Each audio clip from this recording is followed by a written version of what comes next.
Berikanmu kesempatan untuk berperan sebagai Tuhan. Menyimulasikan ekosistem hutan dalam sebuah akuarium. Menghabiskan 100 hari. Mengubah dunia ini dari kekosongan menjadi makmur. Pada hari pertama, kamu menciptakan dunia. Menaruh tanah sebagai dasar di dalam akuarium. Menambahkan kayu mati dan tulang-tulang binatang di dasar. Dunia ini bermula dari kekosongan di depanmu. Seiring berjalannya waktu, tanah dan kayu mati akan menumbuhkan kehidupan baru. Hanya dalam waktu 5 hari, vegetasi lebat menutupi seluruh padang gurun. Planetmu juga menerima penduduk asli pertamanya. Siput-siput ini adalah tanda aktivitas pertama di dalam akuarium.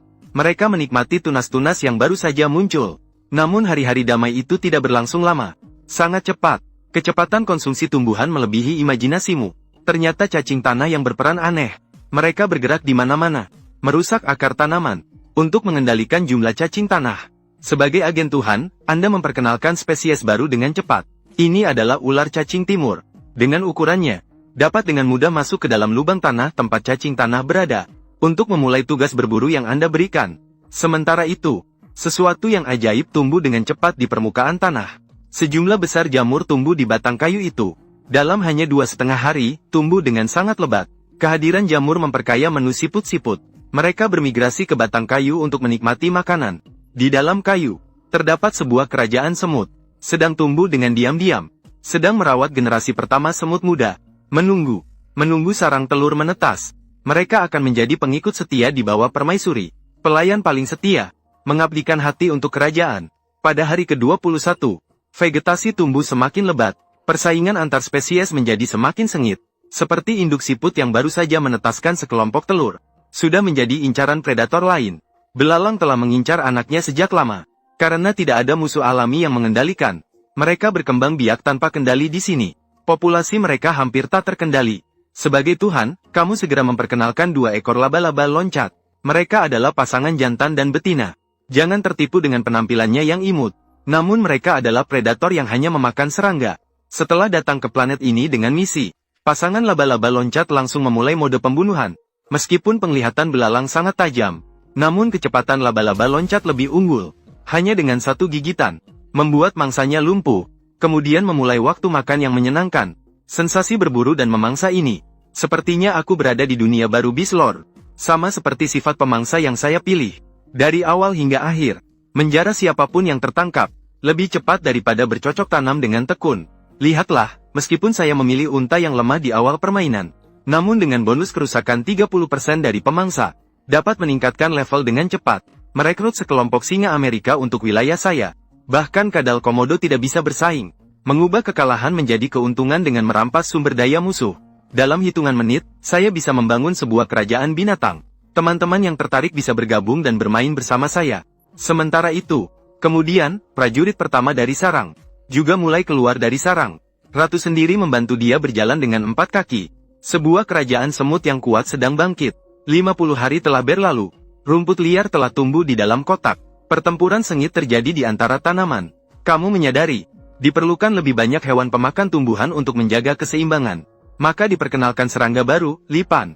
Begitu mereka tiba di dunia ini, mereka langsung masuk ke dalam hutan. Mereka mulai bekerja diam-diam, dan laba-laba loncat yang sudah lama tidak terlihat, telah membuat sarang dengan benangnya. Ternyata dia sudah memiliki bayi.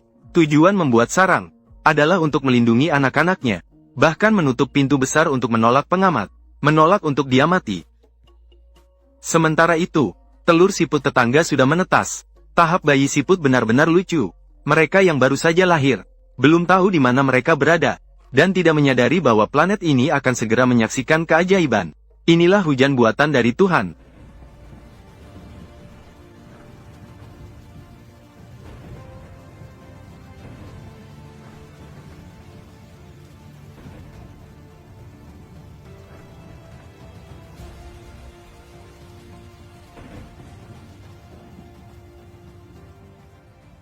Hujan yang dinanti turun sebagai rahmat. Semua hewan menikmati manisnya air hujan. Bahkan bunga-bunga mekar setelah hujan lebat ini. Kotak hutan hujan memancarkan kehidupan yang belum pernah terjadi sebelumnya. Namun, mata laba-laba loncatannya semakin buruk. Hanya karena kebangkitan kekaisaran semut. Mereka merampas terlalu banyak makanan yang seharusnya menjadi miliknya. Ia berdoa kepada Tuhan. Respon yang diterima adalah bergabungnya spesies baru. Sebuah kelompok kalajengking kayu. Mereka memiliki cakar yang kuat dan sengat beracun. Jadi, hati-hati saat memasukkan mereka ke dalam kotak ekologi. Sebagian besar kalajengking segera masuk ke dalam hutan, mencari tempat perlindungan. Namun, salah satunya tersesat ke wilayah laba-laba loncat. Untungnya, laba-laba loncat juga bingung. Apakah kalajengking kayu ada di menu mereka? Dia mendekati dengan hati-hati untuk mengamati, melihat dan melihat lagi. Karena kalajengking kayu tetap diam. Akhirnya, laba-laba loncat memutuskan untuk tidak berburu. Namun sebenarnya, kalajengking kayu tidaklah begitu jujur dan pendiam. Ketika malam tiba, mereka berubah menjadi pria dan wanita keren, mengenakan kulit bercahaya dan pergi berdansa sambil makan. Sifat dan pola tidurnya mirip dengan mahasiswa modern. Ketika hari ke-90 tiba, sebagai Tuhan, kamu mensimulasikan musim kemarau. Tanah yang tidak mendapat hujan dalam waktu lama menjadi kering. Kehidupan mulai memudar. Kamu membawa keluar sebagian hewan. Karena kamu tahu, pada hari ke-94, badai petir akan segera mendarat di tanah yang sangat kering, menyebabkan kebakaran hutan yang sulit dikendalikan. Api dengan cepat merambat ke seluruh tangki air, hingga semuanya menjadi abu. Namun ekosistem ini belum mencapai akhirnya. Dalam abu, kehidupan baru dapat lahir. Seperti siklus alam semesta, kehidupan berlanjut melalui generasi. Seperti evolusi berkelanjutan dalam lingkungan ekologi kita.